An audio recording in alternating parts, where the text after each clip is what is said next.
जर तुम्हाला काहीतरी मोठे करायचे असेल, तर तुम्हाला असा विचार करावा लागेल. आपल्या आजच्या चर्चेच्या केंद्रस्थानी असलेलं हे एक साधंसं वाक्य, हे आमच्या एका स्रोतामधून द ग्रँड स्कोप ऑफ थॉटमधून घेतलं आहे. खरं तर त्या पुस्तकात विचारांची शक्ती आणि व्याप्ती यावर अनेक सिद्धांत आहेत. पण मला वाटतं हे एक वाक्य त्या सगळ्याचं सार आहे. जणू काही ती एक मास्टर की आहे. बरोबर. आणि हे वाक्य जितकं साधं वाटतं तितकंच ते फसवे आहे. कारण यातले दोन शब्द मोठे आणि असा यावरच संपूर्ण आयुष्य अवलंबून असू शकतं. अनेकदा आपण कृतीवर लक्ष देतो, पण त्यामागे असलेल्या विचारांच्या पायावर, त्यावर लक्ष देत नाही. ही चर्चा आपल्याला त्याच पायापर्यंत घेऊन जाईल. आपण केवळ या वाक्याचा अर्थच नाही, तर त्यातील ताण आणि व्यावहारिक अडचणींवरही बोलणार आहोत. उत्तम. चला तर मग थेट मुद्द्यालाच हात घालूया. काहीतरी मोठे ही संकल्पनाच मुळात खूप गोंधळात टाकणारी नाही का? म्हणजे मोठे म्हणजे काय?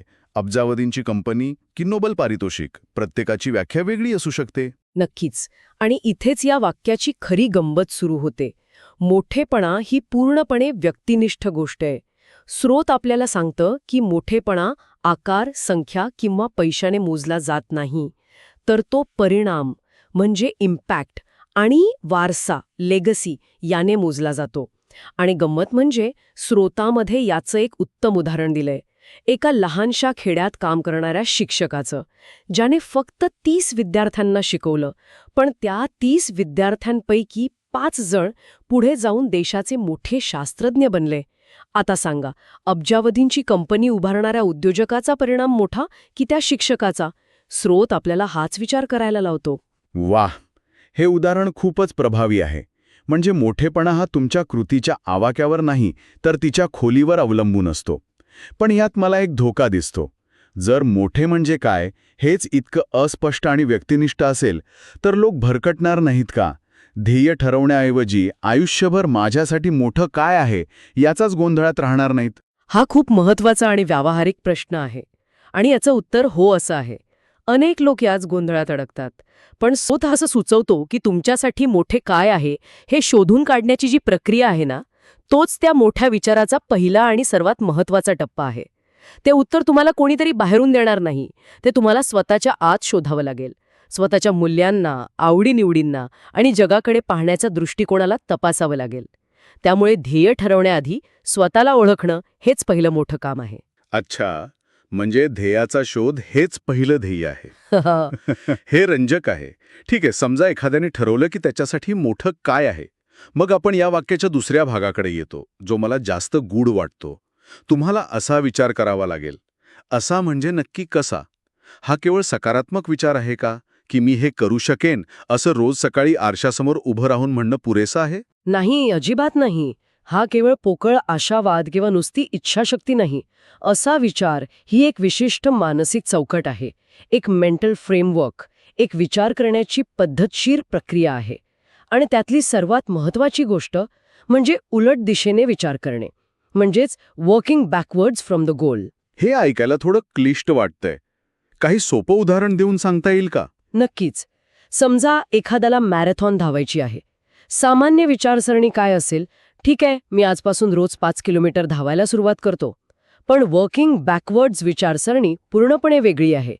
ती व्यक्ती आज 5 किलोमीटर धावण्यापासून सुरुवात करण्याऐवजी आधी डोळे बंद करून फिनिश लाईन ओलांडतानाचा क्षण डोळ्यासमोर आणेल. तो आनंद, ते समाधान, ती शारीरिक स्थिती, सगळं काही. म्हणजे आधी शेवटचा क्षण अनुभवायचा.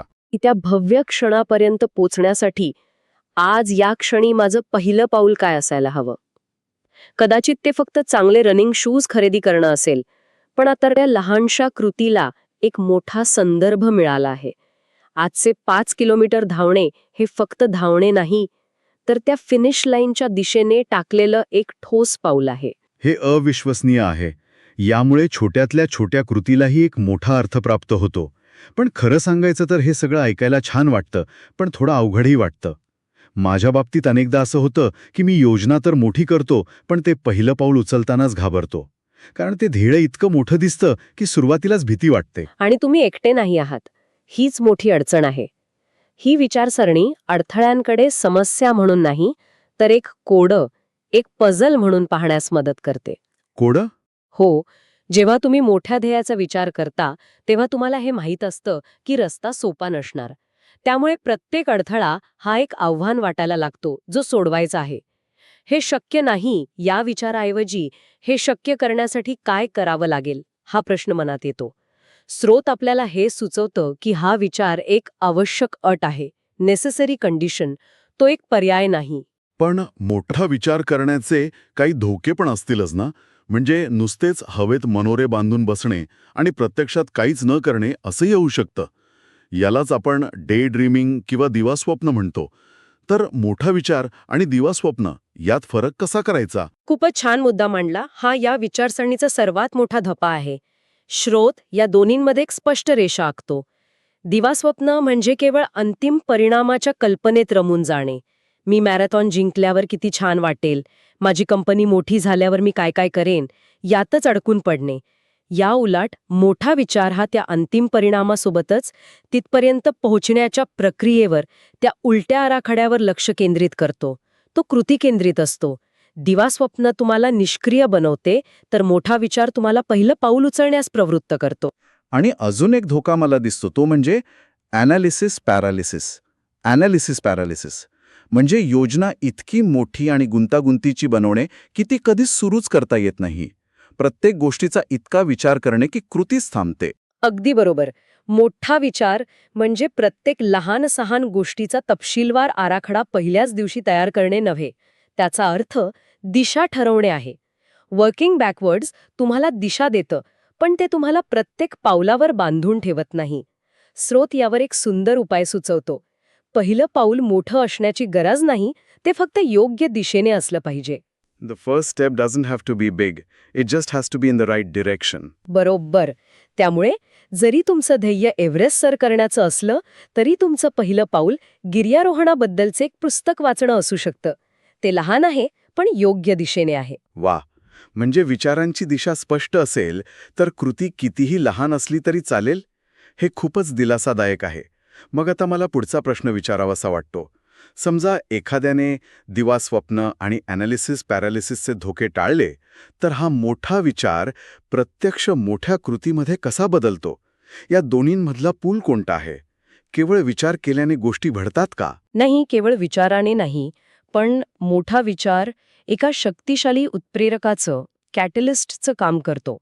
याला जर आपण मोठ्या चित्राशी जोडलं तर असं दिसतं की मोठा विचार तुमची मानसिकता आणि तुमची ऊर्जा बदलतो, आणि ही बदललेली ऊर्जा तुमच्या आजूबाजूच्या जगावर परिणाम करते. याचं एक साधं उदाहरण घेऊया. 2 स्टार्टअप्स आहेत. दोन्ही एकाच वेळी सुरू झाले आहेत. ठीक आहे. पहिला स्टार्टअप म्हणतो, आम्हाला आमच्या शहरातली कचरा व्यवस्थापनाची समस्या सोडवायची आहे. हा एक चांगला विचार आहे. दुसरा स्टार्टअप म्हणतो, आम्हाला एक असं तंत्रज्ञान बनवायचं आहे जे जगातल्या कोणत्याही शहरातली कचरा व्यवस्थापनाची समस्या सोडवू शकेल. आता या दोन्हीच्या विचारात जमीन आसमानाचा फरक आहे. हो, एकाचा आवाका स्थानिक आहे तर दुसऱ्याचा जागतिक. बरोबर. आता बघा याचा त्यांच्या कृतीवर काय परिणाम होतो. पहिला स्टार्टअप स्थानिक नगरपालिकेकडे जाईल, स्थानिक पातळीवर निधी गोळा करण्याचा प्रयत्न करेल. त्यांचे सुरुवातीचे निर्णय सगळे त्या शहरापुरते मर्यादित असतील. पण दुसरा स्टार्टअप ते पहिल्या दिवसापासून अशा तंत्रज्ञानाचा विचार करतील जे वेगवेगळ्या परिस्थितीत वापरता येईल. ते अशा गुंतवणूकदारांना शोधतील ज्यांची जागतिक दृष्टी असेल. ते अशा कर्मचाऱ्यांना कामावर ठेवतील ज्यांना मोठ्या स्तरावर काम करण्याचा अनुभव असेल. त्यांच्या पिच डेकपासून ते त्यांच्या ऑफिसच्या भिंतीवर लावलेल्या नकाशापर्यंत प्रत्येक गोष्टीत तो मोठा विचार दिसेल. म्हणजे मोठा विचार केल्यामुळे आपण आपोआपच मोठी संसाधनं, मग ती माणसं असोत किंवा पैसा, आकर्षित करायला लागतो. त्याला आवडतं, आणि ज्याची दृष्टी मोठी असते तो संघ जिंकणार आहे असा विश्वास लोकांना वाटतो. या उलट लहान विचार लहान आणि मर्यादित कृतींना जन्म देतो. आपण स्वतःच्या विचारांनीच आपल्या कृतींच्या सीमा आखून घेतो. म्हणूनच विचारांची प्रक्रियाच कृतीची ब्लूप्रिंट बनते. आणि हो, मोठी दृष्टी तुम्हाला लवचिकता म्हणजे रेझिलियन्स सुद्धा देते. कारण जेव्हा ध्येय खूप मोठे असते तेव्हा छोट्या मोठ्या अपयशांनी तुम्ही खचून जात नाही.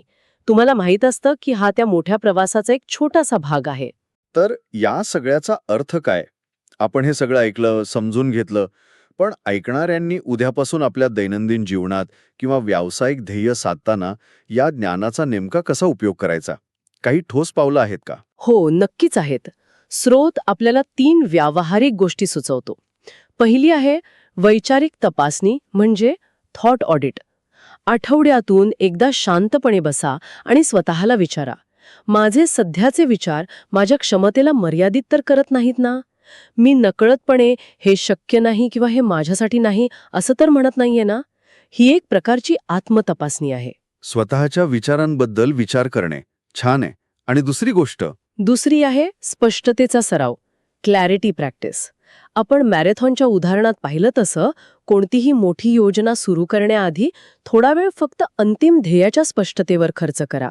ते ध्येय गाठल्यावर तुम्हाला कसं वाटेल, जग कसं दिसेल, ते चित्र तुमच्या मनात जितकं स्पष्ट असेल तितका तुमचा तिथपर्यंतचा प्रवास सोपा होईल. ही एक मानसिक गुंतवणूक आहे. आणि तिसरी जी मला सर्वात जास्त आवडते ती आहे लहान पण योग्य पाऊल, द स्मॉल राईट स्टेप.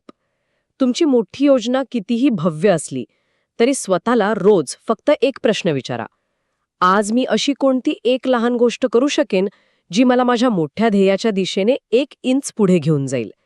ते कदाचित फक्त एक ईमेल पाठवणे असेल किंवा 5 पानं वाचणे असेल, पण ती सातत्यपूर्ण लहान पावलं तुम्हाला प्रचंड गती देतात आणि ॲनालिसिस पॅरालिसिसला दूर ठेवतात. कृती कितीही लहान असली तरी चालेल, पण त्यामागे असलेला विचार मोठा असायला हवा. अप्रतिम. वैचारिक तपासणी, स्पष्टतेचा सराव आणि लहानपणी योग्य पाऊल. तर आपण आज एका साध्या वाक्यापासून सुरुवात केली. जर तुम्हाला काहीतरी मोठं करायचंय तर तुम्हाला असा विचार करावा लागेल. आणि या वाक्याचा धागा पकडून आपण महत्वाकांक्षा, मानसिकता, कृती यांच्यातील गुंतागुंतीचं नातं उलगडलं. आपण पाहिलं की मोठेपणा ही संकल्पना किती वैयक्तिक आहे. असा विचार म्हणजे केवळ सकारात्मकता नसून एक विशिष्ट मानसिक चौकट आहे. आपण त्यातील धोके जसे की दिवास्वप्न आणि ॲनालिसिस पॅरालिसिस यावर चर्चा केली. आणि शेवटी मोठा विचारच मोठ्या कृतीचा पाया कसा रचतो हे पाहिलं. अगदी. ही चर्चा आपल्याला हे दाखवून देते की कधीकधी सर्वात मोठे सत्य सर्वात सोप्या शब्दात दडलेले असते. पण त्या सोप्या शब्दांच्या आत डोकावून पाहिलं तरच ते सत्य आपल्याला दिसतं. खरं आहे. या चर्चेतून मला तरी खूप काही शिकायला मिळालं. जाता जाता ऐकणाऱ्यांसाठी एक विचार सोडून जाते. आपल्या स्रोतावरील त्या वाक्यात आपल्याला मोठा विचार करायला सांगितलाय, पण तो कसा करायचा हे तपशीलवार सांगितलेलं नाहीये. ते प्रत्येक व्यक्तीवर सोडलं आहे. तर मग हा एक प्रश्न विचारात घेण्यासारखा आहे. कदाचित आपल्या आयुष्यातील पहिलं मोठं काम म्हणजे एखादं ध्येय गाठणं नाही, तर मोठा विचार करण्याची कला आत्मसात करणे हेच आहे का? दिवास्वप्न आणि भीती यांसारख्या धोक्यांना टाळून सातत्याने आपल्या ध्येयाला साजेसा विचार करण्याची क्षमता विकसित करणे हीच खरी मोठी उपलब्धी असू शकते का?